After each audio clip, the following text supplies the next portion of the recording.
pessoal de casa não fala comigo. Aí é impossível.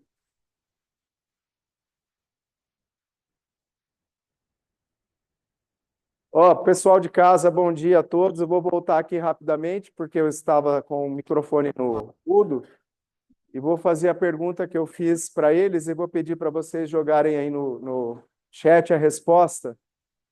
Quem aqui já estudou gestão baseada em valor? E quem não estudou, quem pelo menos ouviu falar em gestão baseada em valor? Joga aí no bate-papo que já já eu resgato isso com vocês.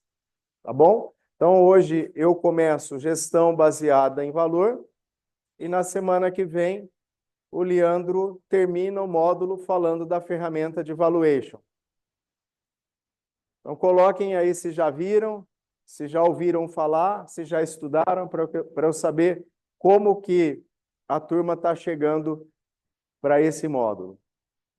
Além disso, todos aqueles que puderem, né, manter seus vídeos abertos para que a gente possa ter uma interação maior e também para que vocês possam se manter focado na aula, eu peço que o façam.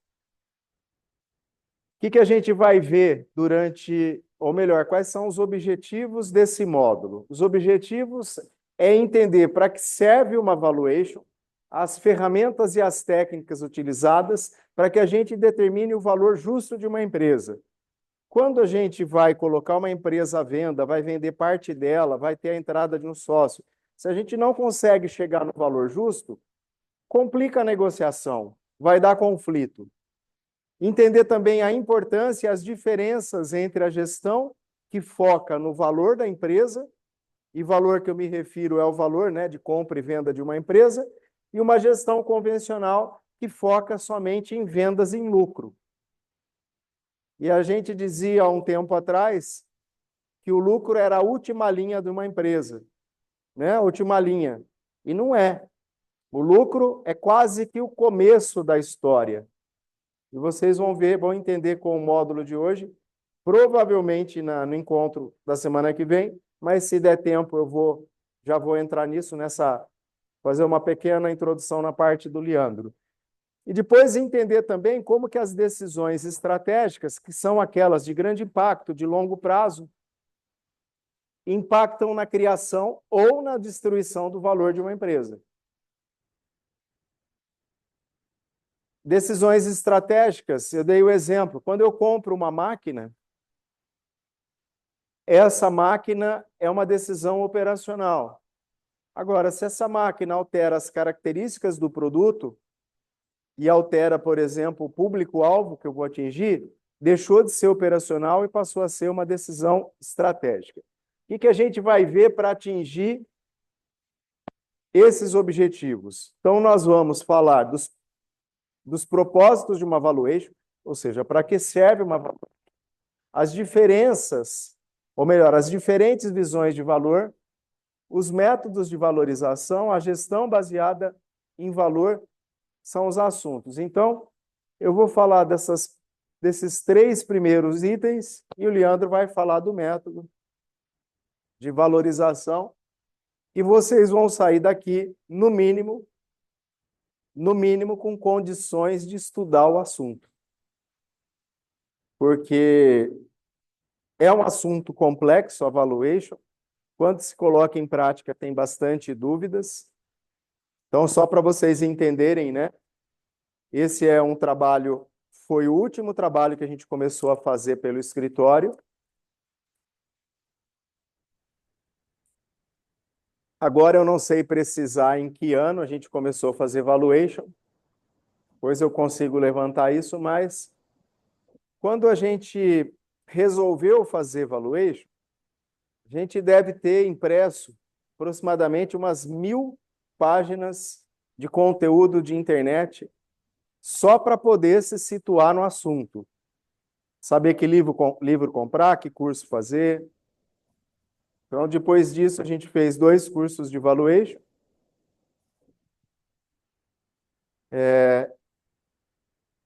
E é um assunto, e o último curso a gente já estava bastante avançado, a gente fez somente para tirar mesmo algumas dúvidas que a gente tinha. Então, é um assunto bastante complexo, por isso que existem muitas lambanças por aí. O pessoal se propõe a fazer valuation e acaba errando em premissas que são, às vezes, até básicas, ou em premissas que estão muito relacionadas à gestão econômica e financeira. E de lá para cá, a gente já teve oportunidade de fazer trabalhos de valorização para aproximadamente 60 grupos de empresa,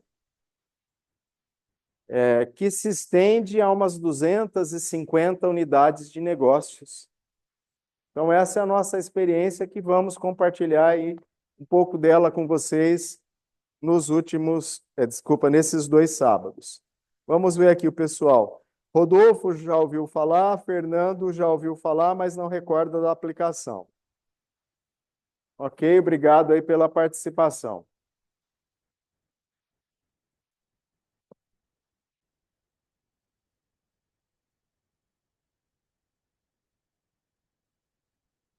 Então, vamos começar entendendo os propósitos, né, de uma valuation.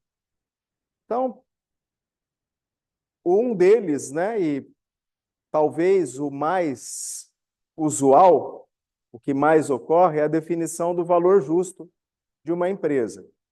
E o valor justo acontece em várias situações que você precisa definir o valor de uma empresa. Fusões e aquisições. Então, a gente, por exemplo, nesse momento, nós fizemos uma valuation e estamos trabalhando em uma venda de uma rede de laboratórios para um grande laboratório. Então, essa é uma situação de aquisição de uma empresa grande, de parte ou da totalidade de uma rede de unidades de negócios. Já fizemos a valuation de 2 distribuidoras de bebidas da Ambev, para que a Ambev fizesse a aquisição. Então, uma situação bastante comum. Admissão e saída de sócios. Mesma coisa. Já um sócio que está entrando, um sócio que está saindo na sociedade. E esse é um assunto que, se você não chega no valor justo, você acaba gerando muito conflito. Tem um caso aqui da região, uma empresa com faturamento de menos de, se fosse por valor de hoje aí, mas vamos falar de valor da época que fica mais fácil. Na época, a empresa faturava 3.600 ano, ou seja, 300 mil por mês, e uma empresa fez a valuation de 26 milhões, 25 milhões.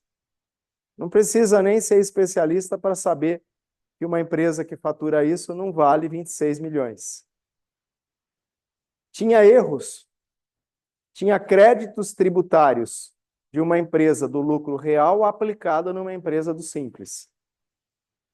Faz nenhum sentido, né? Tinha erro de matemática, onde era para subtrair 500 mil, eles somaram 500 mil, aí dá uma diferença de 1 milhão. Em 10 anos, perpetuidade. E tinha algumas premissas que não faziam sentido. Por exemplo, a empresa tinha um EBITDA histórico de X e eles projetaram um EBITDA de Y. Por conta disso, a empresa que valeria no máximo 5 milhões, 5.800, foi avaliada em 26, foi para o litígio. Nós levamos livro na audiência, mostramos para o juiz onde estavam os erros e convicto de que o juiz, no mínimo, decretaria uma perícia, porque o juiz não vai ter total certeza do que nós estamos apresentando, mesmo com o livro em mãos, mas o juiz determinou a reintegração do sócio na sociedade, sendo que ele mesmo queria sair. seja, lavou as mãos e não resolveu nada. Aí o litígio se arrastou por 5 anos e depois a sentença, felizmente, foi favorável ao meu cliente, aos sócios que estavam ficando no negócio, porque senão quebraria a empresa. Agora você vê o conflito que uma valuation mal concebida pode promover na vida das pessoas, porque isso afeta a vida das pessoas e da empresa também. Situação de divórcios, que normalmente não é uma situação fácil, porque na maioria dos casos foi um que quis sair, né? Difícil que seja um consenso.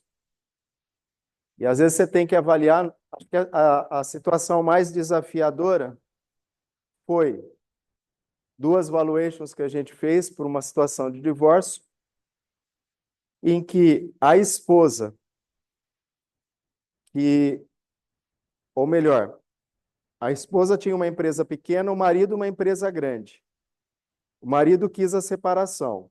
Então, a esposa não estava lá muito amigável. E aí você tem que dizer para ela que a empresa dela vale e a empresa dele não vale nada. Ou seja, que ela teria que dar metade da empresa que ela tinha para ele. Ele não quis, mas é uma situação. O cara tinha uma empresa que faturava 10 milhões e ela uma loja que faturava 1 milhão. Então você dizer, olha, tua loja vale e a dele não vale nada. Então não é uma situação muito fácil. Tivemos total êxito também de conseguir mostrar para as 2 partes que era aquela realidade. E o marido, como ele queria sair da relação, ele abriu mão da parte dela. Mas não é muito fácil que a outra parte entenda que a empresa dele, que é muito maior, não vale nada. Heranças e testamentos, aqui também a gente tem muitos casos, e um deles de uma situação em que havia um acordo não formalizado entre os irmãos e a empresa estava no nome, 100% no nome do que morreu. Aí você vai discutir o valor de algo que não está documentado com a viúva e os irmãos que ficaram. Então, uma situação também que os ânimos já não são muito bons, porque o que está no papel não condiz com o acordo. Mas a viúva respeitou o combinado que existia entre os irmãos e a gente conseguiu mostrar para as 2 partes o valor justo da empresa. E o advogado, que era o advogado da viúva, ou seja, trabalhando em lados contrários, acabou virando um parceiro nosso também, por entender que o trabalho era feito de forma técnica e séria, né? Porque se você quiser defender os interesses da pessoa, você sai do valor justo facilmente.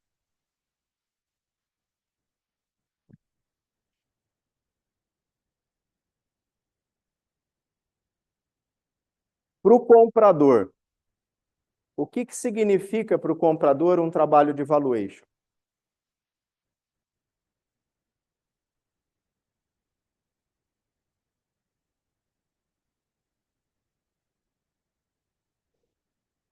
Isso. Sim, mas isso não é só o comprador que quer, o vendedor também, né? Imagina você eu sou o comprador da tua empresa, você quer saber, eu quero saber quanto ela vale. Você, como vendedora, também. Mas tem um detalhezinho aí nessa negociação que dá um enfoque diferente para você, vendedora, e para mim, comprador. Sim. Nossa. Também, mas isso para os dois, né? Porque você vai abrir mão de um negócio, tem que saber quanto aquilo é rentável. Fazer, se não for rentável, tá diferente, né? Para quem está comprando, é mais É. importante. Agora tem a ótica, já pus até ali do vendedor, né? Eu, como comprador, o trabalho de valuation tem que sinalizar o máximo que eu posso pagar. E você, como vendedora, o trabalho tem que sinalizar para você o mínimo que você deve receber numa negociação. Até quando se faz um trabalho de valuation, a gente faz, às vezes, alguns cenários. Um cenário mais otimista e um cenário mais realista.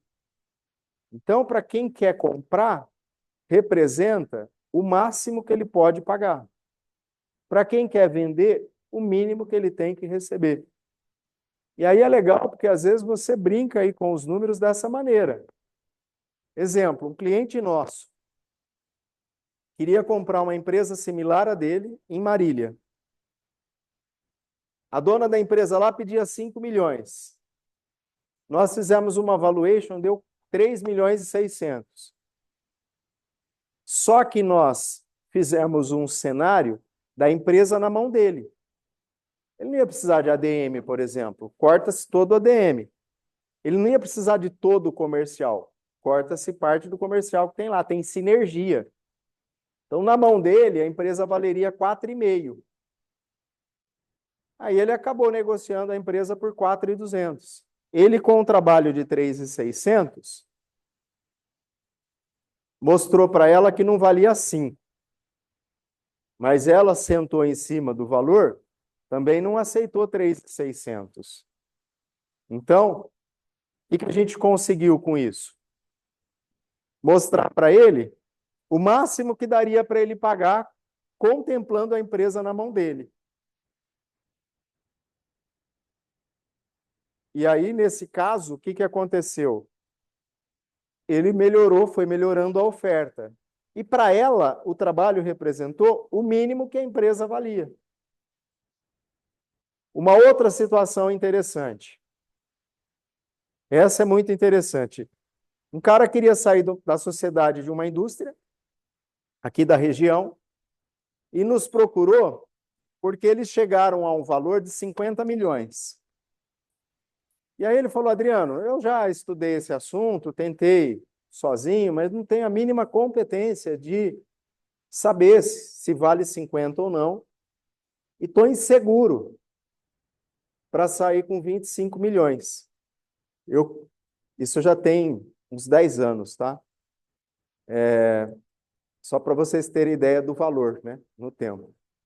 E aí eu pensei, eu gostaria de ter essa insegurança também, de estar com esse problema seu e de ter perdido o sono por esse motivo, né?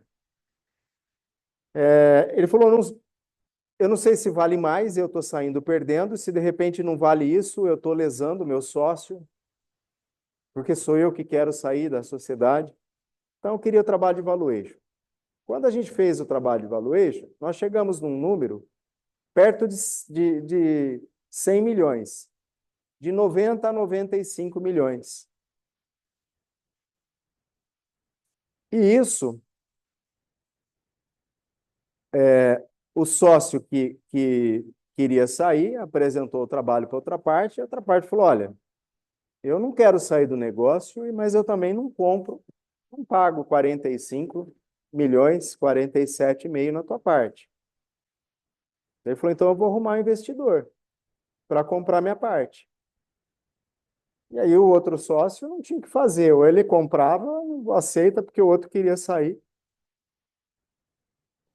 E aí ele foi atrás de investidores e nós apresentamos. Quando a gente descobriu que era um fundo que tinha toda a cadeia e que tinha muitos representantes, ele acho que tinha 11 representantes. Esse fundo tinha 100 representantes. Então, o que a gente fez? Montou um cenário com um crescimento muito maior. É como se a gente estivesse aplicando um ágio para vender para aquele grupo, sabendo que na mão dele. E aí nós chegamos num valor de 150 milhões. E a empresa foi negociada por 130. E com toda honestidade, né, o gestor do fundo perguntou para a gente de onde a gente tinha tirado aquelas projeções. eu falei, nós tiramos essas projeções da empresa na sua mão. Isso é o mínimo que essa empresa vai crescer. Se a empresa na tua mão, ela vai valer o dobro do que nós estamos apresentando em 4, 5 anos. Daí ele falou, olha, com...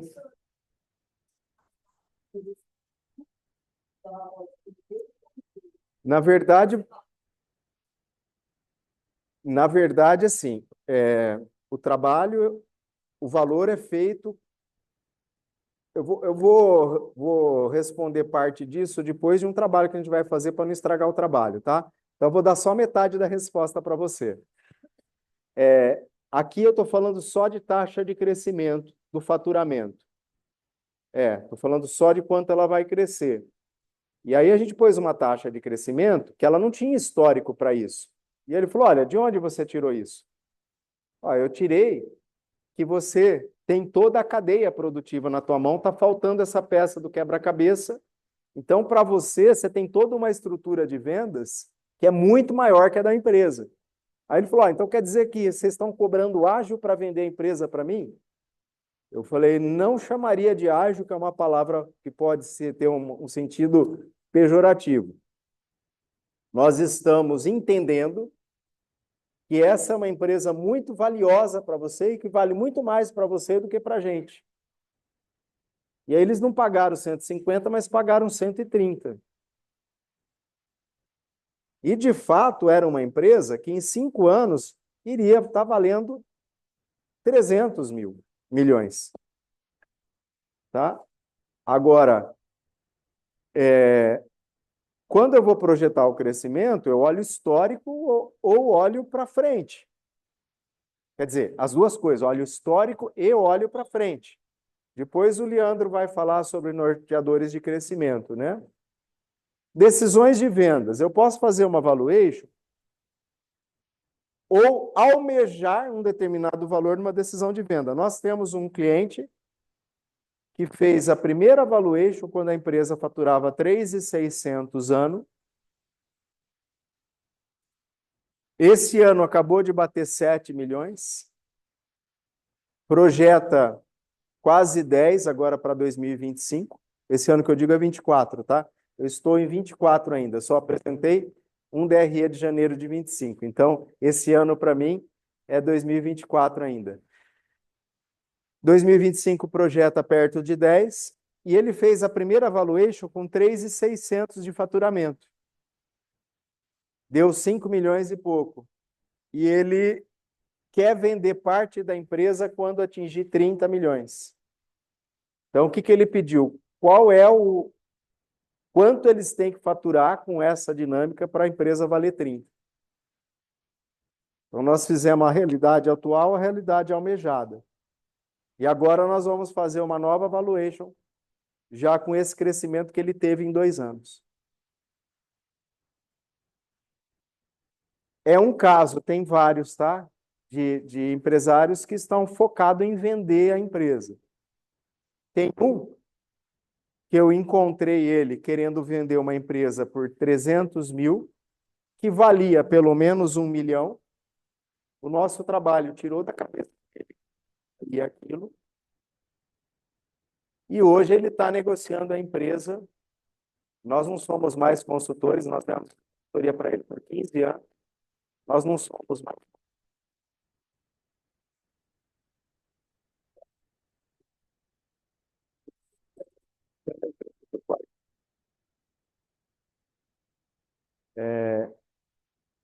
E até uma coisa que eu não acreditava que ele fosse de fato vender.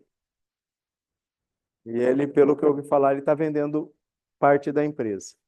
Compra ou venda de ações, eu posso fazer. Vamos imaginar que eu vou investir pesado em algumas empresas, eu posso fazer uma valuation para ver o quanto eu estou pagando de especulação naquela ação ou não.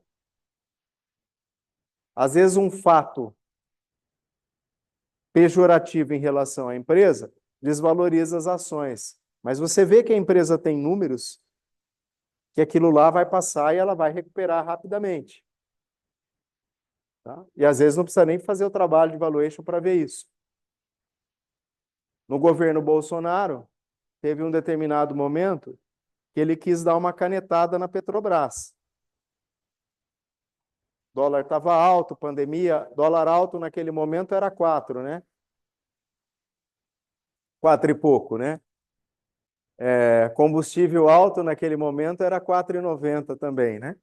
E aí ele fez um discurso lá na gradinha, cobrando mais trabalho do presidente, dizendo que o presidente, na pandemia da Petrobras, não tinha ido um dia pessoalmente na Petrobras e que tinha que ter mais trabalho, que não dava para aumentar preço assim. Ameaçou dar uma canetada na Petrobras. As ações despencaram. Fui lá e corri e comprei. Por quê? Porque naquele momento a Petrobras estava sendo administrada de forma séria. Porque o combustível não sobe porque a gente quer, que a Petrobras quer. É custo. E baseado em preço internacional do petróleo.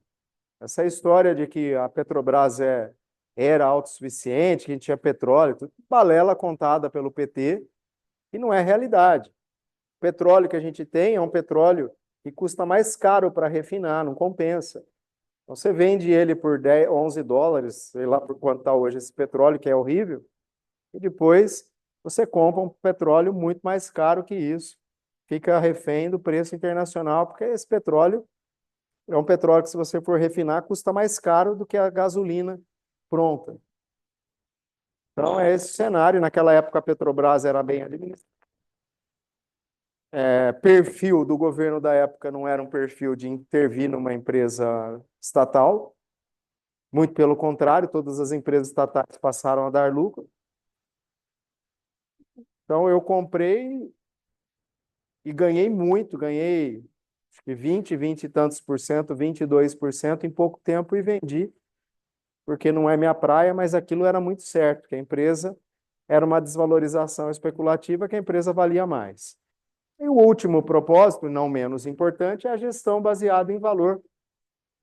Muda a forma de você olhar para uma empresa. Quero saber de vocês se vocês têm alguma dúvida até aqui. Samuel, Gustavo, João Gabriel, Fernando, Rodolfo.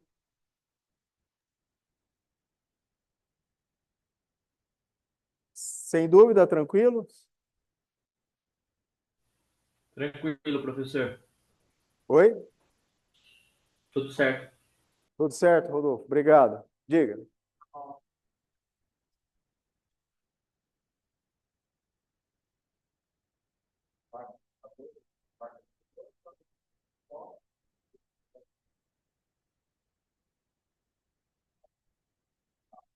Ó, pergunta dele aqui, uma pergunta bem de aspecto prático, né? É normal ter um consultor representando uma parte e outra consultoria representando a outra parte numa negociação? Eu não sei te responder estatisticamente, em geral, mas da nossa realidade, na grande maioria dos casos, grande maioria mesmo, quase que todos, nós fomos o único trabalho. Porque o nosso nome acabou sendo aceito por todas as partes. Então, exemplo, nós estamos fazendo um caso de divórcio agora. A princípio, a outra parte aceitou o nosso trabalho. Se a gente apresentar um número que fuja muito da expectativa da outra parte, é óbvio que vai ser feito um outro trabalho, mas nós tivemos poucas situações e quando a gente teve foi que a gente entrou depois já para ser um segundo trabalho, como essa que eu falei daquela lambança da empresa de 5.800 avaliada por 25, 26. Tanto é que nós fomos contratados pela outra parte, não a que estava saindo do negócio, porque a que estava saindo do negócio, se ele pegasse 20%, ele ia pegar o valor todo da empresa, ia quebrar a empresa. E o majoritário da outra parte disse para mim, olha, eu quero saber o máximo que vale, não precisa Faz o cenário mais otimista possível, para eu ter a consciência de que eu estou oferecendo o máximo que vale.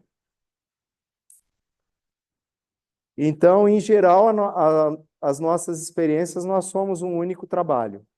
Da Ambev, por exemplo, a gente não chegou nem a apresentar. A gente mandou o trabalho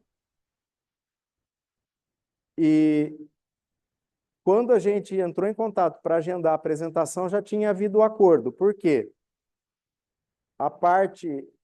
A distribuidora, que era quem a gente estava representando, entendia muito do assunto. Então, ele leu o nosso trabalho e falou: concordo. A Ambev tem essa inteligência interna.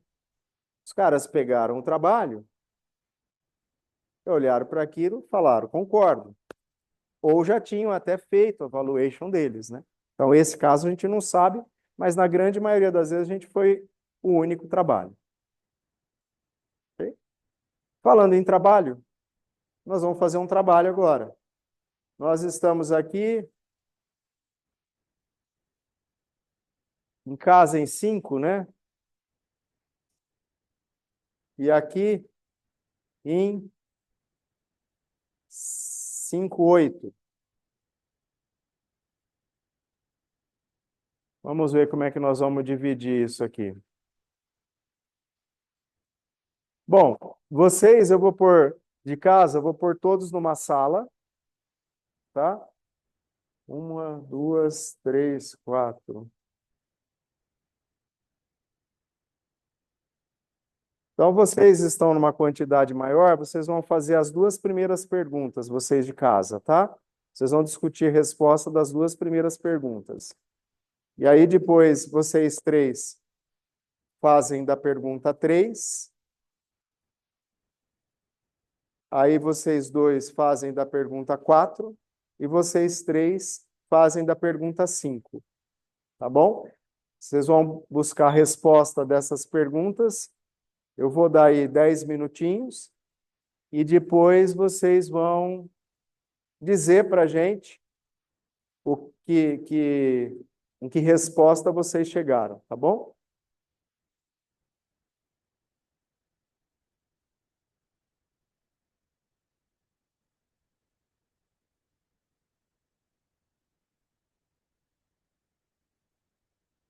Ó, então as perguntas são essas. Só vou dar uma passada por elas antes, tá? É possível uma empresa aumentar o seu lucro e diminuir o valor? Vamos fazer um pouquinho diferente do que eu falei. O pessoal de casa vai discutir a pergunta 1, tá? Pessoal de casa, pergunta 1. Aí, vocês três vão discutir a pergunta 2. É possível uma empresa A com patrimônio líquido maior que a B valer menos? Então, vocês vão responder essa. O grupo 3, que vai ser vocês dois, vão responder: é possível a empresa A com resultado menor que a empresa B valer mais? Ou seja, a A tem um resultado menor e vale mais.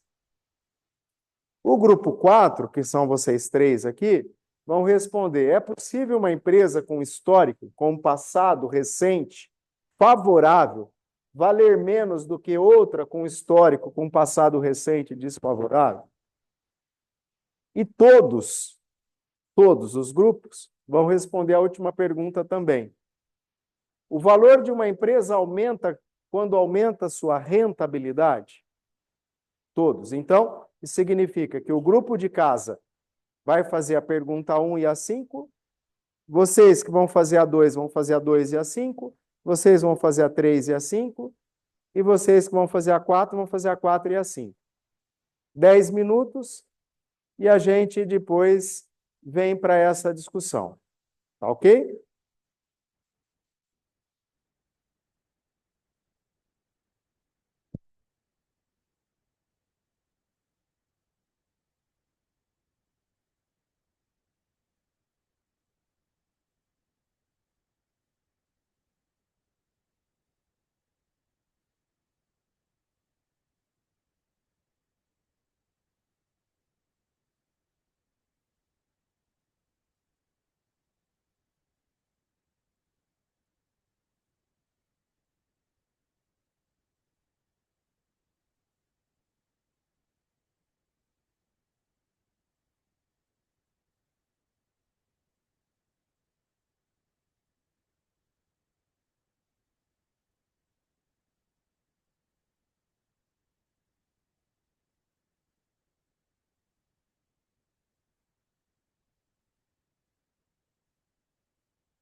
Pessoal de casa, acabei esquecendo de colocar vocês numa sala, né? Então, vou colocá-los numa sala e depois eu tiro.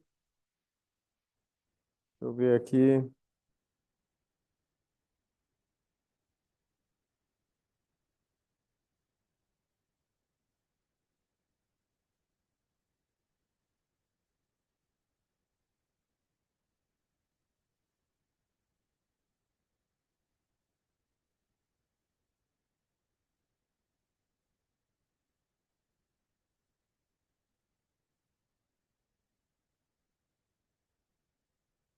Eu acho que eu estou sem permissão aqui para criar. Será que o pessoal aí do apoio me ajuda, me dá permissão para criar a sala?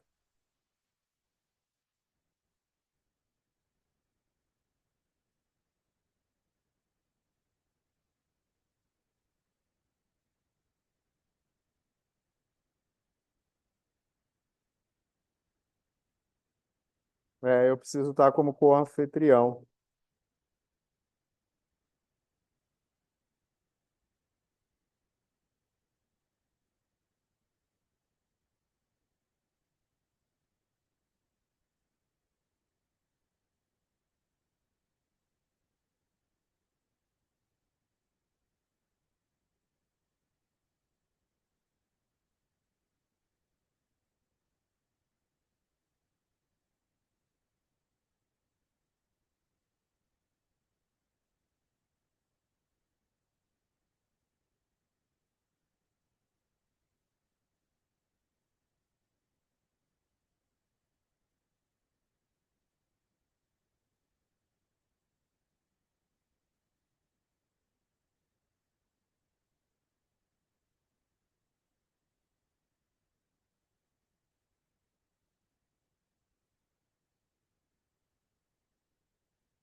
Pessoal aí de casa, enquanto eu não consigo colocar numa sala, vão fazendo individualmente, tá? Que aí a hora que vocês forem para a sala, vocês já vão com a resposta e só discute o que cada um pensou, tá bom? Para a gente não estender muito tempo depois com essa atividade.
Ô, meu, obrigado.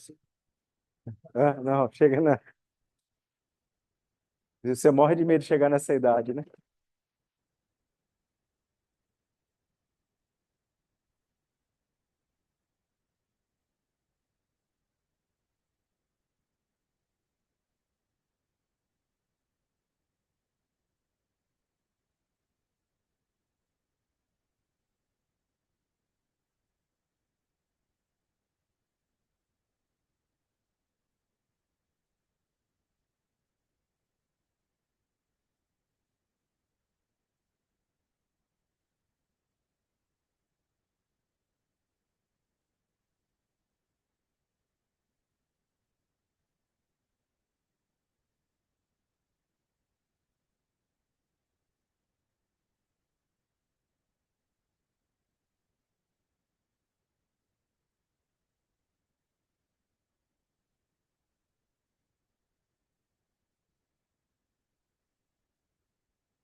Pessoal, então vou criar a sala, tá?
Bom, vamos lá então.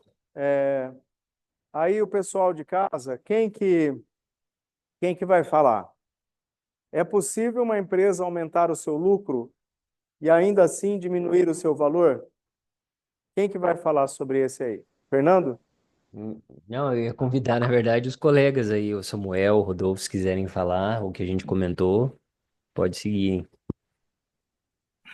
Beleza, eu falo essa primeira aqui então. A gente discutiu, professor, que uma empresa ela pode aumentar o seu lucro, mas mesmo assim ainda ter o seu valor de mercado reduzido, né? Quando os investidores enxergam que o crescimento do lucro daquela empresa é insustentável a longo prazo, né? Quando aquela empresa tem um corte excessivo nos investimentos, quando ela aumenta a sua dívida, né, fica muito endividada, são fatores aí que, mesmo tendo lucro ao curto prazo, pode ainda assim ter o seu valor de mercado reduzido perante os investidores. Ok, Rodolfo, obrigado. Pessoal aqui da sala, querem, concordam, querem fazer algum complemento nisso?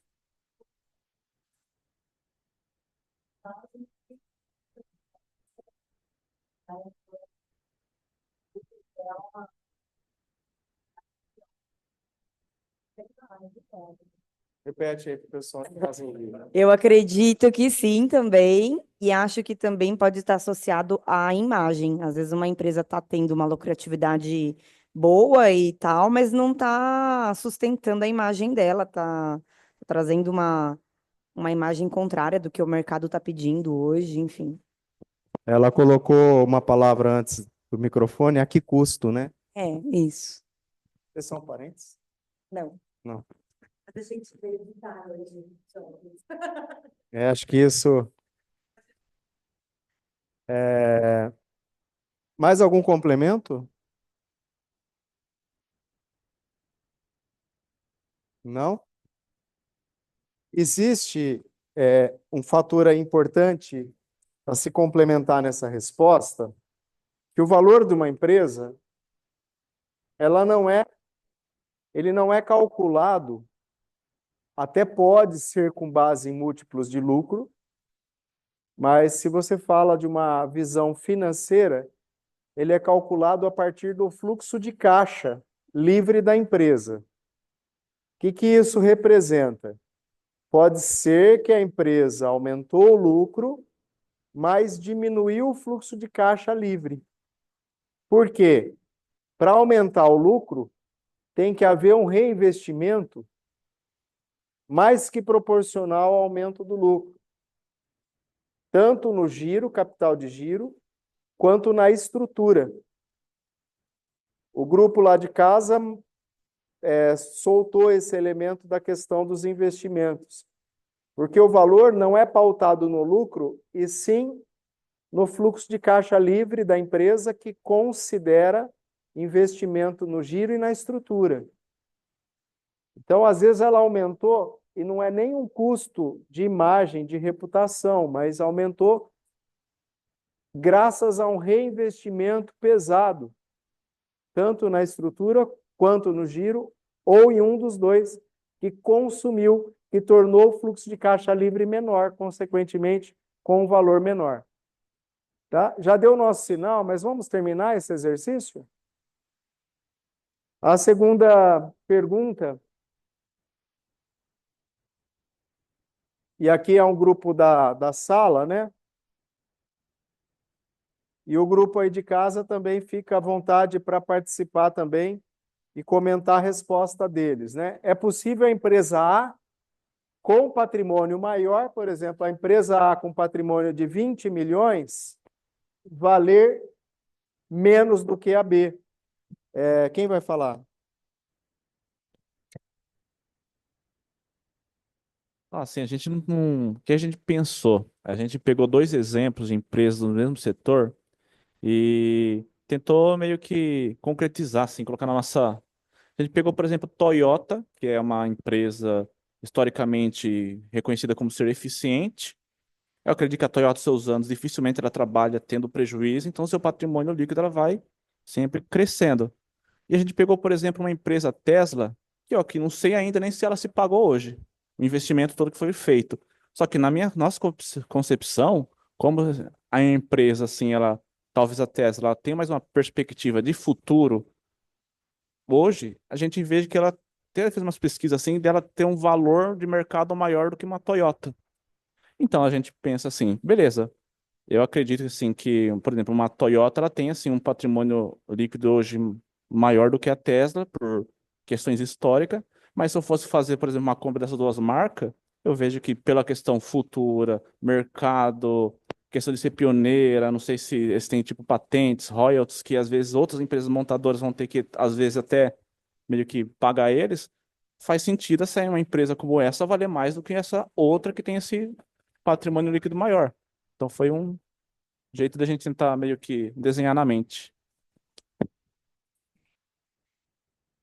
Se a gente fosse analisar o contexto só presente, né, que é com base no resultado que a Toyota tem, por exemplo, ela é a que mais vale no mercado hoje. Ou seja, tem um patrimônio líquido maior, mas se a gente pensar a longo prazo de futuro, que o futuro é algo mais tecnológico, e pensando que a Tesla pode ter patentes já de modelos, né, mais tecnológicos, então, para a gente, pode ser sim que a Tesla possa valer mais, pensando também no futuro. Então, para responder a pergunta, a gente entende que é possível, sim, que a empresa A, com maior patrimônio líquido, possa valer menos. Ok, obrigado. Pessoal de casa ou da sala, tem algum complemento ou algum comentário ou alguma dúvida?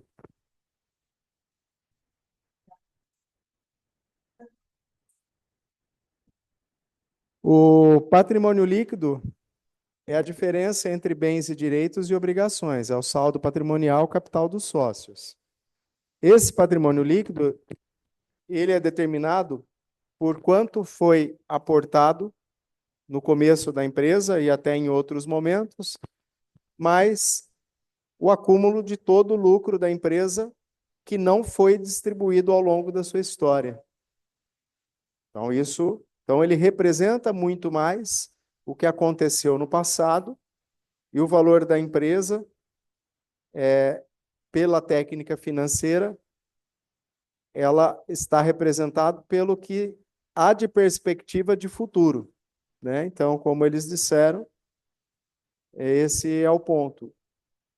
Só um rápido complemento é que a empresa ela pode, inclusive, valer menos do que seu patrimônio líquido também. Pode valer menos do que o patrimônio líquido. Você pode ter uma empresa com patrimônio líquido de 30 e ela valer 10 ou 20. E aí, o que você faz nesse caso? Liquida. Ou tira parte do patrimônio líquido e vende parte dos ativos e vende esses ativos à parte, para deixar ela mais leve. O nosso segundo cliente tinha um cenário desse, da empresa valer menos do que o patrimônio líquido que ela tinha. Hã? Isso é ruim, né? Eu gostaria de ser dono também daquele patrimônio líquido, porque era algo equivalente a uns 60 milhões hoje, e a empresa era lucrativa demais em percentual, saudável demais, com um endividamento de apenas 5%, só que o que ela gerava de lucro e de fluxo de caixa era pequeno perto da estrutura que ela tinha. Então, mas esse caso, ela tinha terrenos, ela tinha apartamentos, que até tinha alguma função operacional, apartamento, em São Paulo, para quando os sócios iam, mas ela tinha imobilizado demais, que inchava a empresa e não produzia nada. Terreno, por exemplo. Então, qual é a lógica? Tirar isso do inventário da empresa, negociar isso à parte, aí sim ela valia, por exemplo, 30 com um PL de 60. Aí você negocia isso à parte e aí fica compatível. Agora, como não era uma empresa que estava à venda, o que a gente fez? Olha, a gente sugere que isso aqui vá para uma holding, até como uma proteção patrimonial, isso vai para uma holding, um desenho também de vantagem tributária, e depois precisa fazer um trabalho para aumentar, para crescer faturamento, aumentar volume, mesmo assim, porque tirando a rentabilidade dela, que era de 8, tomava pau da poupança na época. Então, desculpa, 8 não, de 6% ao ano tomava pau da poupança na época. E a poupança bruto rendia mais do que isso. Então, tirando isso, a empresa passaria a ter uma rentabilidade de 12, que ainda era baixa, precisava crescer, mesmo que para isso tivesse que se endividar um pouco. Não adianta ter 5% de endividamento e ter um capital que está rendendo pouco. Essa é uma parte muito importante. Não quero correr para a gente sair para o café, então vamos tomar o nosso café e a gente volta depois e faz as outras 3 perguntas, tá bom? A não ser que vocês tenham algum comentário ainda sobre a segunda. A gente encerra. Não? Ok.